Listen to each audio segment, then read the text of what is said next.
ಬೆಂಗಳೂರಿಗೆ ಹೋಗ್ತಾರೆ ಆಪ್ರೇಷನ್ಗೆ. ನಾನು ಶಂಕರ್ ಹಾಸ್ಪಿಟಲಲ್ಲಿ ಬರೀ ಪೊರೆ ಆಪ್ರೇಷನ್ ಒಂದೇ ಮಾಡಲ್ಲ. ಪೊರೆ ಆಪ್ರೇಷನ್ನು, ದುರ್ಮಾಂಸ, ರೆಟಿನಾ, ಕಾರ್ನಿಯಾ, ಗ್ಲೋಕೋಮೋ, ಜೊತೆಗೆ ಪೀಡಿಯಾಟ್ರಿಕ್. ಸಣ್ಣ ಮಕ್ಕಳಲ್ಲಿ ಮಾಲ್ಗಣ್ಣು ಹೊರಗಣ್ಣು ಅಂದ್ರೆ ಗೊತ್ತಲ್ಲ, ಅಂಥ ಮಕ್ಕಳು ಹುಟ್ಟಿದಾಗ ಅದೃಷ್ಟ ಅಂತೀವಿ. ಅದು ಅದೃಷ್ಟ ಅಲ್ಲ, ಅದು ಇವತ್ತು ಅದೃಷ್ಟ. ಇವತ್ತು ಮಕ್ಕಳು ಮಕ್ಕಳೆಲ್ಲ ಅದೃಷ್ಟಲ್ಲೇ ಹುಡ್ತಿರೋದು. ಅಂಥ ಮಕ್ಕಳು ತುಂಬ ಅದೃಷ್ಟ ಅಂತ ಅದೃಷ್ಟ ಅಲ್ಲ. ಯಾಕಂದರೆ ನನಗೆ ಕಾಣುತ್ತಲ್ಲ, ನನ್ನ ಕಣ್ಣು ಕಾಣಲ್ಲ.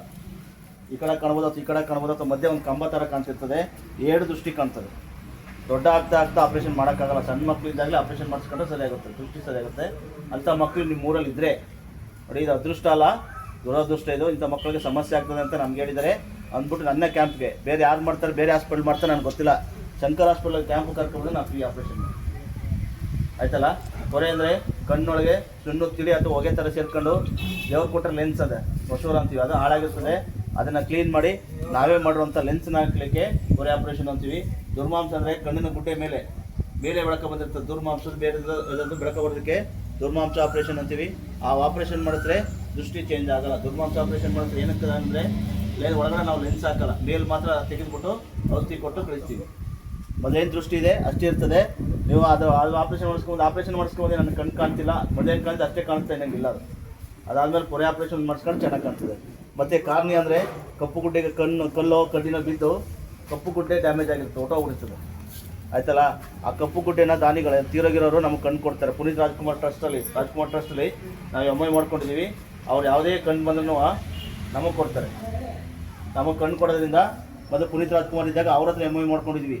ಅವ್ರಿಲ್ಲ ಅಂದಮೇಲೆ ಅವರ ಮೇಡಮ್ ಇದ್ದಾರೆ, ಅಶ್ವಿನಿ ಮೇಡಮ್ ಮತ್ತು ಅವ್ರ ಹೆಂಡತಿ ಇದ್ದಲ್ಲ, ಅವ್ರ ಹತ್ರ MI ಮಾಡ್ಕೊಂಡಿದ್ದೀವಿ.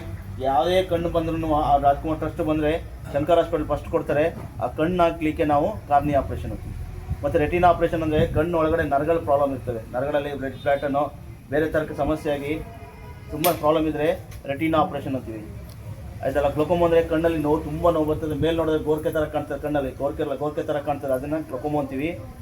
ಇದೆಲ್ಲ ಬೇರೆ ಬೇರೆ ಥರಕ್ಕೆ ಆಪ್ರೇಷನ್ ಆಯ್ತಲ್ಲ. ದಿನಕ್ಕೆ 100ರಿಂದ 120 ಆಪ್ರೇಷನ್ ಮಾಡ್ತೀನಿ. ಒಂದು ದಿನಕ್ಕೆ 100ರಿಂದ 120 ಆಪ್ರೇಷನ್ ಮಾಡ್ತೀನಿ. 250 ಜನ ಬೆಡ್ ಉಳ್ಕೊಳ್ಳೋಂಥ ಕೆಪಾಸಿಟಿ ಹಾಸ್ಪಿಟ್ಲ್ ಅಂತ. ಎಷ್ಟು ಜನ ಉಳ್ಕೋಬೋದು? 250 ಜನ ಉಳ್ಕೋಬೋದು ಆಯ್ತಲ್ಲ. ನಾನು ಬೇರೆ ಬೇರೆ ಥರಕ್ಕೆಲ್ಲ ಆಪ್ರೇಷನ್ ಮಾಡ್ತೀನಿ. 250 ಜನ ಉಳ್ಕೋಬೇಕು ಅಂದಾಗ ಸುಮ್ಮನೆ ಹುಣಸೂರಿಂದ ಹೋದ್ರು ಬಂದರು ಅನ್ನೋಂಗಿಲ್ಲ. ನಂದು ಕೆಲವು ಕಂಡೀಷನ್ ಇದು. ನಂದು ಅಂದರೆ ಹಾಸ್ಪಿಟಲ್ ಕಂಡೀಷನ್. ಏನು ಕಂಡೀಷನು?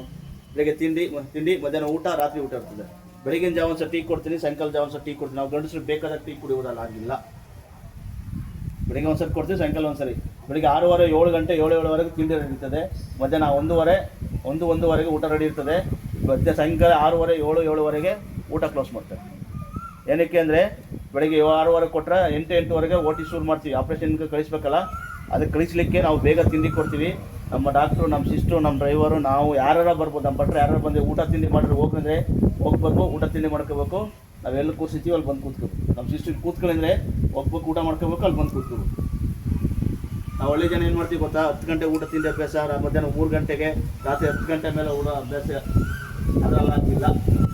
ಮಧ್ಯಾಹ್ನ 10 ಗಂಟೆಗೆ, ಬೆಳಗ್ಗೆ 10 ಗಂಟೆ ಸರ್, 8 ಗಂಟೆ ಮೇಲೆ ನಂಗೆ 8:20 ಇಷ್ಟೊತ್ತಿಗೆ ತಿನ್ನೋಕ್ಕಾಗಲ್ಲ ಸರ್, ನಂಗೆ ಅಭ್ಯಾಸ ಇಲ್ಲ. 10 ಗಂಟೆಗೆ ತಿಂಡಿ ಕೊಡಿದ್ರೆ ನಮ್ಗೆ ತಿಂಡಿ ಕೊಡಲ್ಲ ಅಲ್ಲಿ. ಏನಕ್ಕೆಂದರೆ ಅವ್ರಿಗೆ 250 ಜನಕ್ಕೆ ತಿರುಗಿ ಅಡುಗೆ ಮಾಡಬೇಕು. ಮತ್ತು ನಮ್ಮದೇ ಕ್ಯಾಂಟೀನ್ ಇರುತ್ತೆ, ನಮ್ಮ ಕ್ಯಾಂಟೀನ್, ನಮ್ಗೆ ಬೇರೆ ಕ್ಯಾಂಟೀನ್ ಇರ್ತದಲ್ಲ, ಆ ಕ್ಯಾಂಟೀನ್ಗೆ ತಿರುಗಿ ಅಡುಗೆ ಮಾಡಲಿಕ್ಕೆ ಬೇರೆ ಬೇರೆ ಕೆಲಸದಿಂದ ನಿಮ್ಮ ತಿಂಡಿ ಮಾಡಿರ್ತಾರೆ. ಅವರು ಇಷ್ಟು ಜನಕ್ಕೆ ಅಂತ ಹೇಳ್ತೀವಿ, ಅಷ್ಟು ಜನಕ್ಕೆ ಮಾಡಿರ್ತಾರೆ. ಅಲ್ಲಿ ಊಟ ತಿಂಡಿ ಇದ್ರೂ ನಿಮಗೆ ಕೊಡಲ್ಲ, ಹೋಗೋ ಮಾತು ವಾಪಸ್ ಕಳೀತಾರೆ. ಹೋಗ್ರಿ, ನಮ್ಗೆ ಕೊಡೋಕ್ಕಲ್ಲ, ಹೋಗಿ.